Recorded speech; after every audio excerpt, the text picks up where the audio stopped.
एक गांव में दो मित्र नकुल और सोहन रहते थे। सोहन बहुत ही धार्मिक था और वो भगवान को बहुत मानता था, जबकि नकुल बहुत मेहनती था।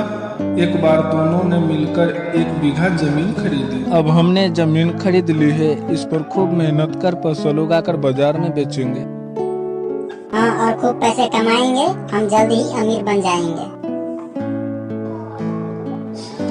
नकुल खेतों में खूब मेहनत किया करता, लेकिन सोहन कुछ काम नहीं करता, बल्कि मंदिर में जाकर भगवान से अच्छी फसल की प्रार्थना करता था। इसी तरह समय बीतता गया। कुछ समय बाद खेत की फसल पककर तैयार हो गई।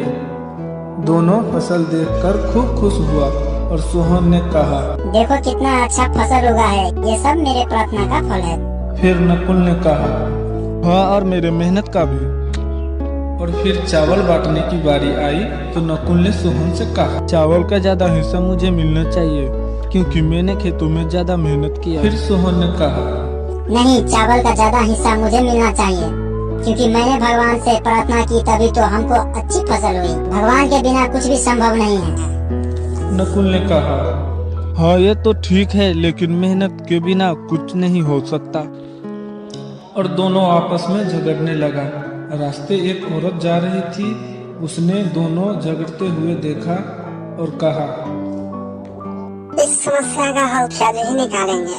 फिर दोनों गांव के मुखिया के पास गया और अपना समस्या बताई। फिर गांव के मुखिया ने कहा, अच्छा ठीक है, इस समस्या का एक ही हल है। घसीटा, इन चावलों में कंकड़ मिला दो। जी मालिक। कल सुबह तुम दोनों को इस चावल में से कंकड़ और चावल अलग करके लाना है। तब मैं बताऊंगा इस धन का ज्यादा हिस्सा किसे मिलना चाहिए। दोनों चावल की बोरी लेकर अपने घर चले गए। नकुल ने रात भर जाकर चावल और कंकड़ को अलग अलग किया, लेकिन सोहन चावल की बोरी लेकर मंदिर में गया और भगवान से चावल में से कंकड़ अलग करने की प्रार्थना की।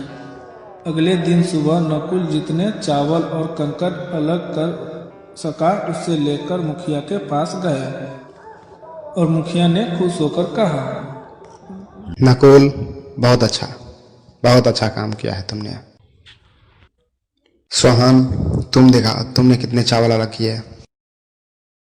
जब नकुल ने बोरी खोला तो कंकड़ और चावल वैसे की वैसे थे। फिर मुखिया ने कहा, सोहन, भगवान भी तभी साथ देता है जब तुम मेहनती होते हो। इस धन का ज्यादा हिस्सा नकुल को मिलेगा। मुखिया ने चावल का ज्यादा हिस्सा नकुल को दे दिया और इसके बाद सोहन भी नकुल की तरह खेत में काम करने लगा और इस बार उनकी फसल पहले से भी अच्छी हुई। तो कुछ समझे बच्चों, भगवान भी उन्हीं के साथ देते हैं जो मेहनत किया करते हैं।